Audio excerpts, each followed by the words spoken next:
Tonight, the First Minister is on a plane to the US for talks on whisky tariffs. It comes after John Swinney raised the issue with US President Donald Trump during his visit to Scotland in July.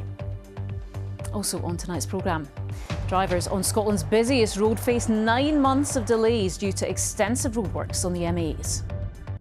I'll be live with tonight's sport here in Hungary as Scotland take on Belarus in World Cup qualifying in an empty stadium.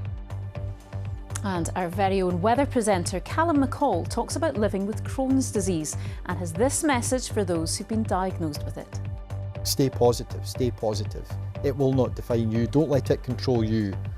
You control it with the help of all the medical advancements out there. Hello, I'm Laura Miller. This is Reporting Scotland.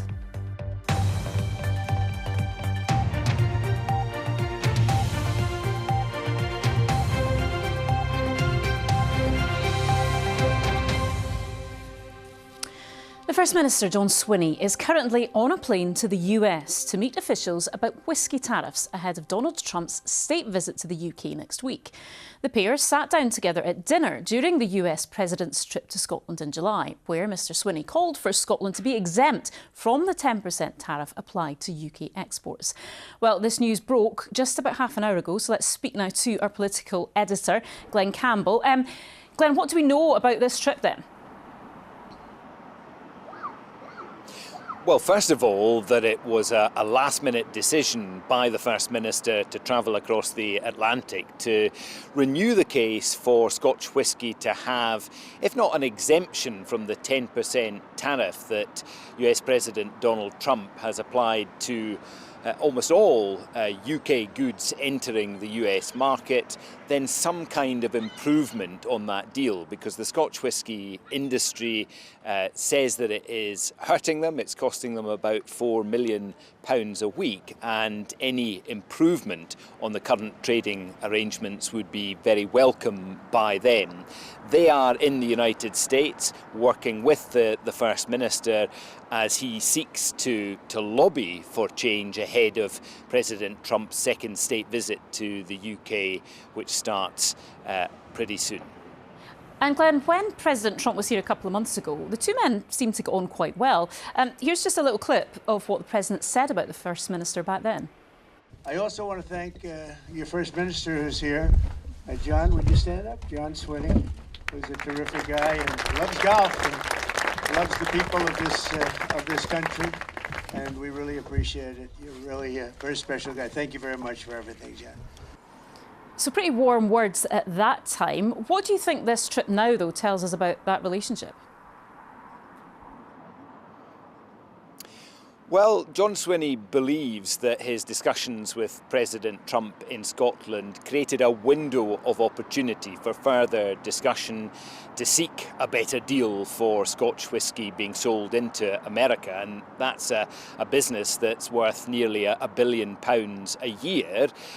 President Trump on his plane back home from Scotland said they hadn't talked about it very much, but the discussions have carried on between the Scottish Government and the US administration since then. There are also official trade negotiations between the UK Government and the US Government, and the UK Government, as I understand it, are supportive of the case that the Scotch whisky industry is making. It's not clear to me exactly who John Swinney will meet over the next 24 hours or so. I'm sure that he will have discussions with US lawmakers, with members of Congress, but in terms of those who are in the decision-making chain in the US government, up to the President himself, it is not clear who, if anyone, John Swinney will meet before he returns to Scotland on Wednesday. But clearly there is some hope on the part of the Scottish Government that progress can be made. No deals expected whilst he is stateside, but I think fingers crossed that there could be some progress when the President comes to the UK. Well, we shall see, but for the moment, Glenn at Holyrood, thank you. To some of the day's other stories now. And people who have been directly harmed by the Lockerbie bombing are being urged to request remote access to next year's criminal trial of Libyan Abu Ajila Massoud. He's accused of making the bomb that destroyed the American airline over Lockerbie. If granted access by the FBI, people will be able to listen to pre-trial hearings as well as the trial itself.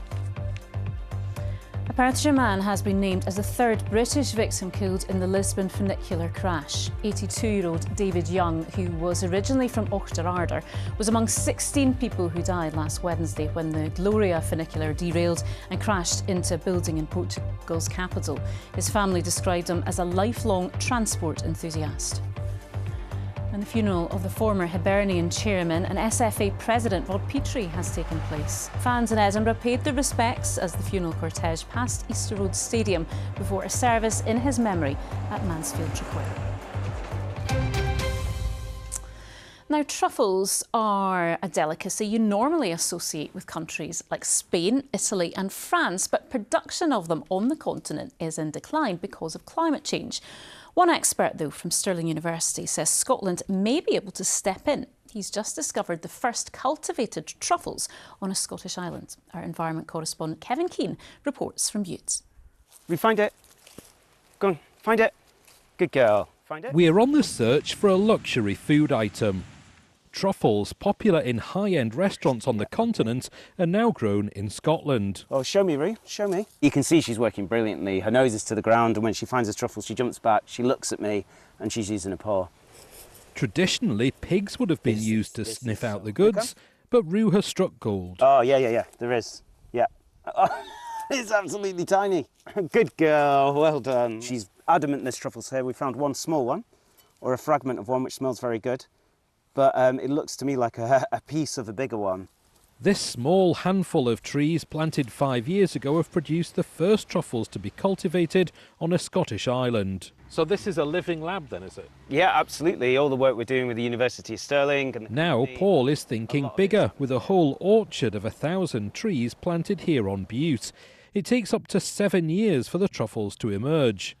But fetching hundreds of pounds per kilo, the rewards are huge. I think for Scotland this could be a really strong export crop. I think because of that high value, low volume thing. And Scotland, we've got a good track record anyway with, smoked salmon, with whiskey, with luxury products. So I think it could be excellent for Scotland as a whole. But for that we need to really grow the industry. We need more growers and we need more people to put down trees. Truffle production in Europe is on the decline, particularly in Spain, where experts predict the complete collapse of the industry in a generation. The changing climate means conditions are becoming too dry. But here, the warming, wetter summers are making it ideal. You have a sniff of those. So these are Scottish summer truffles. So they're quite a deep, sort of like earthy aroma that I would pick up from it. And really strong, isn't it? Yeah, but chefs have just gone wild for them. As soon as you say we have Scottish truffles, they kind of almost don't believe you. This is a niche industry, still very much in its infancy, but with the climate changing, growers may find they have to adapt from their traditional crops, and this could be a valuable alternative. Kevin Keane reporting, Scotland, Butte. Now, this is Scotland's busiest road, the M8, used by 150,000 people every day. Well, from today, all of them face 9 months of disruption. Roadworks, right next to Glasgow Airport and the Queen Elizabeth University Hospital, will upgrade 4 bridges and are set to run until May next year. The repairs will be carried out in 5 phases, with a warning the final stage will lead to significant delays. And if you use the M8 yourself, you'll know it's not the only major work happening on the motorway at the moment. As Katrina Renton reports. It's Scotland's busiest road going into Scotland's biggest city. And over the next 9 months, drivers are being warned to expect delays and traffic jams. 150,000 people a day use the M8. Wear and tear has taken its toll. The £10 million programme will focus on upgrading and refurbishing 4 bridges around Junction 26 at the Hillington interchange, which have become riddled with potholes. This map shows the diversions, which differ depending on the time of day or night. The bridges were built back in 1968 and now need to be fully resurfaced and repaired. The works got underway today. The motorway heading in that direction leads to Glasgow Airport, and the Queen Elizabeth University Hospital is over there. Average 40 miles per hour speed cameras are being installed. In the first phase, delays are expected to be up to 6 minutes off peak and up to 15 minutes at the height of rush hour. But it is phases 4 and 5 due to start in February, where the majority of work will be on the westbound lanes, where significant delays are to be expected. We spoke to some people along the route today, first at Hillington. Well, I heard it on the radio first thing this morning and I just thought, oh my God, can it get any worse? But I do understand they've got to do these vital repairs. My thoughts would be, could they not do them at off-peak times? And it will affect journeys to Glasgow Airport. I'm a taxi driver myself from Glasgow. People's coming to Glasgow Airport and they're getting delayed as well. Regular pick up my wife, she's a cabin crew, so I come and go most times. But yeah, well, I assume the roads are going to be amazing when it's all finished. Dreading it. Already problems trying to get in out of Erskine because of other roadworks. So this will make my daily commute an awful lot further. Amy, the engineering company that maintains the road, says proactive maintenance now helps us avoid the risk of deterioration that could lead to more disruptive closures in future. They said they recognise the challenge of maintaining traffic flow during works of this scale. Drivers in Glasgow city centre will probably already know that repairs to the Woodside Viaduct near Charing Cross have already been going on for 4 years, and it was announced last month that the work will not conclude until the second half of 2027, around 4 years later than originally planned. This driver hopes the new works won't take so long. I hope finishing by 9 months, no 19 months. Katrina Renton, reporting Scotland on the M8. Now, with less than a year to go until the next Commonwealth Games is held in Glasgow, there are plans to try to create a lasting sports legacy by widening access to sport for disabled people. Glasgow Life, which runs around 30 sports facilities in the city, wants to do more to appeal to people not normally involved in sport. Ian Hamilton reports. Because I'm now able to get into the pool, I can relax. It's a fantastic feeling when you're floating in the pool. Judith Marshall says getting back to swimming has given her health a real lift. At Scotstoun Pool, Judith uses the pool pod. I hang on to the end, my feet are down on the ground, and I can straighten my legs and actually stand up. Not for long, but that is, from my point of view, a miracle. The pool pod is one of Glasgow Life's tools to widen access to sport beyond next year's Commonwealth Games. Their strategy is to reach people who don't normally engage in sport. This is an evolution of that legacy framework we had in 2014. Going back to 2014, we had 3 community sport hubs which had 2,000 members and about 20 odd clubs. Now we're looking at 18 hubs that have over 20,000 members and over 100 organisations. The city felt alive during the 2014 Games, with events happening all over Glasgow. It was also more than a decade since parasports were integrated into the Games. Some of the 2014 venues still remain. But for coaches working in disability sport, starting an athlete's journey from school to these venues is critical. If the schools are no longer in a position that they can provide sport for the athletes with disabilities, either in school or within special schools, well, how are they going to know that they can come and join an athletics club? And what do the athletes themselves think? At times I feel like there's been huge growth, and then in other times you go to events or clubs across the country and the numbers are still really low, and I find it hard to believe that, you know, there's not young people with disabilities out there that want to try new things and get involved in sport. Glasgow has had to host the Games at short notice, but organisers and sports bodies hope it proves to be a springboard to get more people active over the next decade. Ian Hamilton, reporting Scotland, Glasgow. Well, let's talk about tonight's sport then, and it was a stubborn performance from Scotland on Friday night that earned a vital point against group favourites Denmark. So can Steve Clarke's side back it up with a win against Belarus? Let's ask Lewis, who is in Hungary for us tonight. Not Belarus, not quite the same atmosphere tonight, Lewis.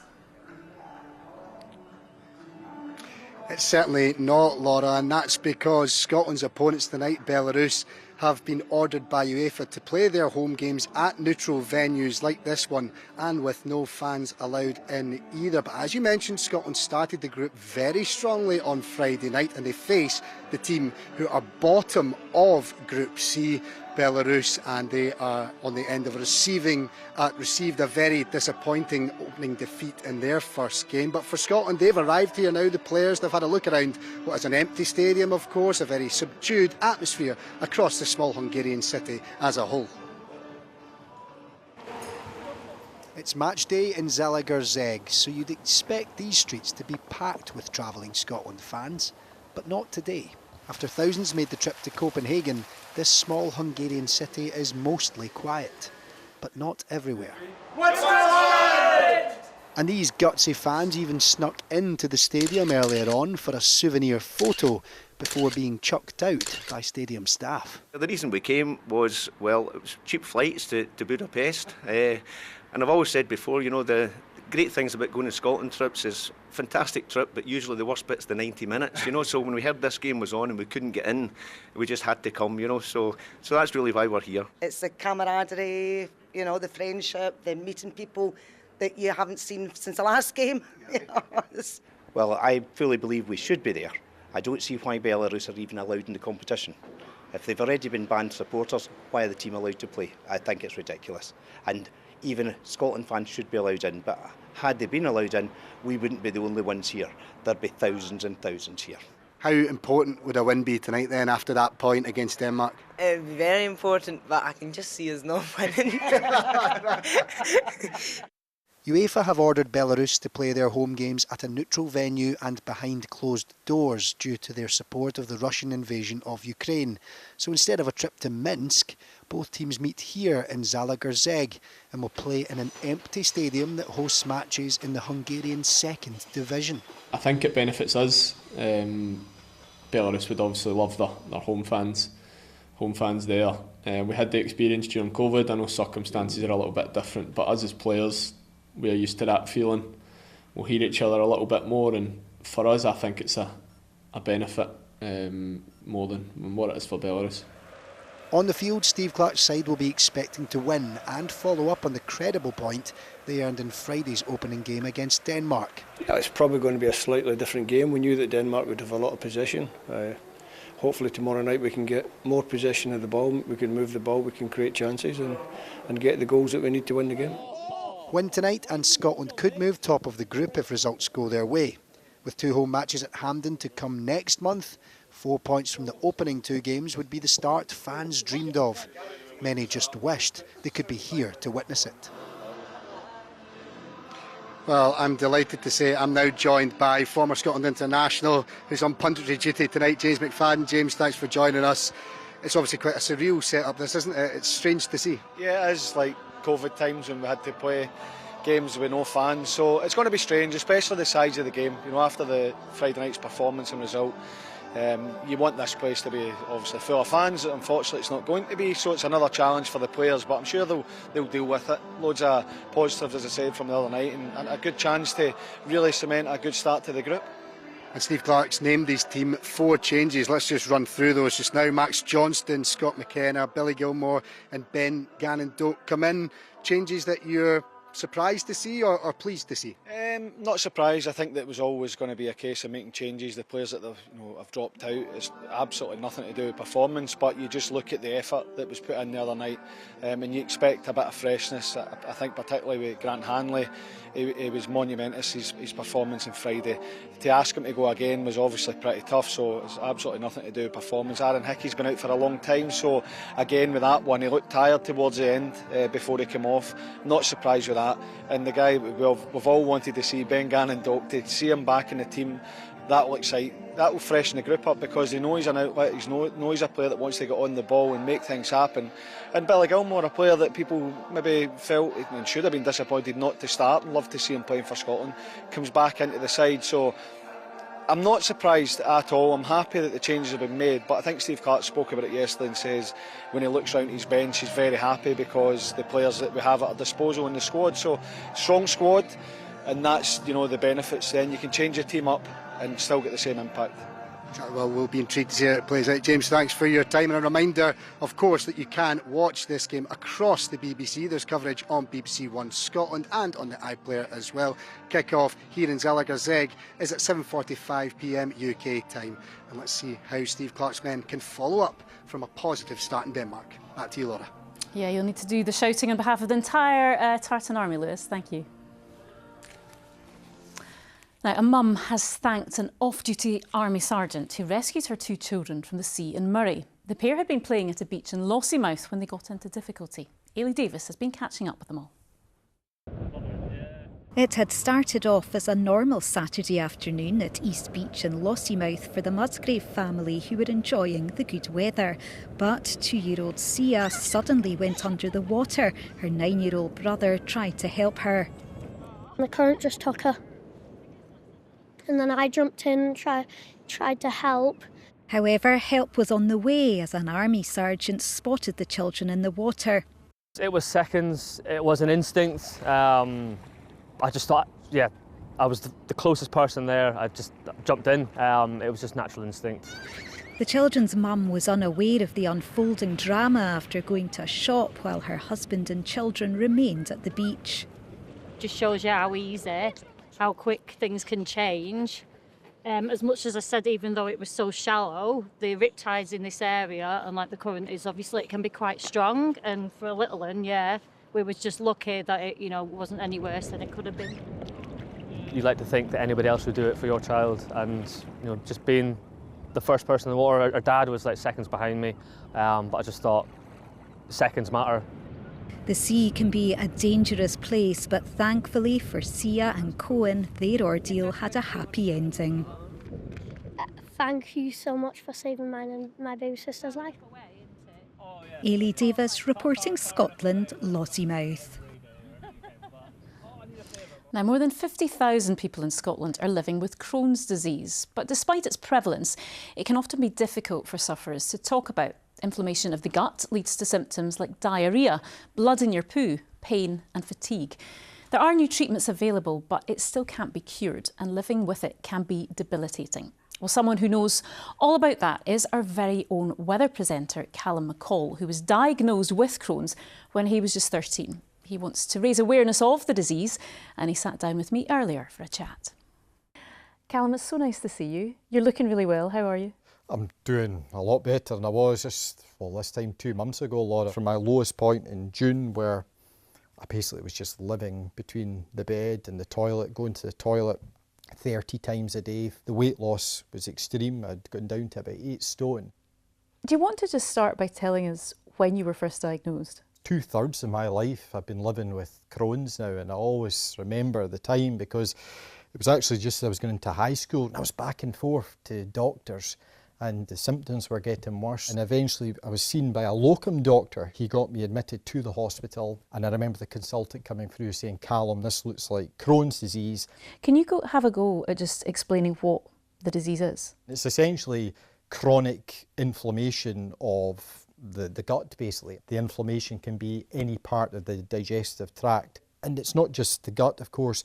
It can affect the joints. The joints are in fact, I almost call it like a volcanic eruption of inflammation right through the body. And of course, things like eye conditions, and you can see that right here now, this red eye that I've had. It's an embarrassing subject, isn't it, for some? And it's almost trying to break that taboo now and bring that awareness to the fore. Another thing is your fantastic sense of fashion. Let's take a look at the weather with Callum McCall. You presented the New Year's Day weather in full kilt, full Highland dress. Oh yes, it's got to get the kilt out at any occasion. Do you think that comes from just wanting to show the joy in life? Yeah, I think so, yeah. Bring colour to people's lives there. One of the highlights of the last few months or so was when you, live on Reporting Scotland, went into song, basically, in front of Sally Magnuson. Balachan bicca chwaled man, he girls forgot to laugh. Balachan bicca chwaled man, hechin stracha collag. I know many of you may have been singing in the rain today, but music means a lot to you as well, doesn't it? It does, and reverting to Crohn's once more, it's been a coping mechanism for me through these years. What would you say to a youngster that's perhaps watching this, somebody like you 12, 13 years old who's been newly diagnosed? Stay positive, stay positive. It will not define you. Don't let it control you. You control it with the help of all the medical advancements out there and your medical teams, and believe in you'll achieve in anything you want to do. I'm always one that's probably most self-critical about myself throughout the years, but sometimes I think, give myself a pat on the back and well done, you've battled. And you've got there, Laura. That's our weather presenter, Callum McCall, speaking to me there. And if you want to hear more about how to get support for Crohn's, the News at 7 will be speaking to a charity which helps sufferers in 5 minutes' time over on the BBC Scotland channel. Let's get tonight's weather now. Quite a guy, Callum, isn't he? Oh, what a guy he is. And it's lovely to have him back with us, Laura, and looking so well. Absolutely. I'm not going to ask you to sing. Oh, please don't. Save the viewers. Today, weather-wise, it was quite quiet. Another quiet day to come tomorrow, and then midweek onwards, it's all turning a bit more unsettled. Today, many of us had some sunshine, quite warm sunshine at that. It was best in the east in terms of the dry and bright weather. Scattered showers in the west, but for most, it has been pretty dry and settled. And more of the same to come tomorrow. Then for Wednesday, we see this area of low pressure moving in with its associated weather fronts, bringing more unsettled conditions. Tonight it's largely dry. You can see we have a few showers pushing into southern Scotland, a few for the Western Isles as well. Otherwise it's dry with some clear spells, a few pockets of mist and fog, and quite a cool night. These are the values in the towns and cities, but for parts of the East Highlands, inland Aberdeenshire, we could get down to about 5 Celsius. So a cool start for some tomorrow, but a fine one for most of us with lots of sunshine and just a few showers drifting northwards as the day goes on, not amounting to too much. This is the picture around about 4 o'clock, and some lovely sunny spells for the Northern Isles with temperatures around 16 Celsius or so. Good sunny spells too for the North Highlands, the North East, generally for much of eastern, central and southern Scotland, fine and dry with sunshine. Temperature wise up to the high teens, if not the 20 Celsius mark. Later in the afternoon for the Western Isles, the Northwest Highlands, Northern Argyll, thickening cloud bringing a greater chance of some showery outbreaks, and winds freshening along the west coast later in the day as well. And it does become breezy tomorrow evening and night. It stays largely dry, some clear spells. Again, just a few showers skirting the west coast as well as the Western Isles. Now here comes the change. This is Wednesday. You can see low pressure moving in. We'll start with some showery outbreaks tracking north through the morning. Into the afternoon, some more persistent and heavy rain moving in from the southwest, and that journeys northwards. Some of that will be heavy, could even be the odd rumble of thunder, and it will be a blustery day with fresh to strong winds. Best of the dry and bright weather hanging on in the far north and northeast, and it's still pretty mild. Laura. Good stuff. Thank you, Julie. Now tonight's main news again. The First Minister John Swinney is currently on a plane to the US to meet officials about whisky tariffs ahead of Donald Trump's state visit to the UK next week. Drivers on Scotland's busiest road, the M8 motorway, are being warned to expect 9 months of delays as 4 bridges are upgraded at junction 26 next to Glasgow airports. And the first cultivated truffles have been discovered on the Isle of Bute. Experts from the University of Stirling say wetter summer weather is creating an ideal climate to grow the culinary delicacy here. And that is reporting Scotland for now. Don't forget the football starts right on this channel at 7:30, and we will bring you the results of that and much more on the late news at 10:30 tonight. Until then, from everyone on the team, enjoy your evening. Good night.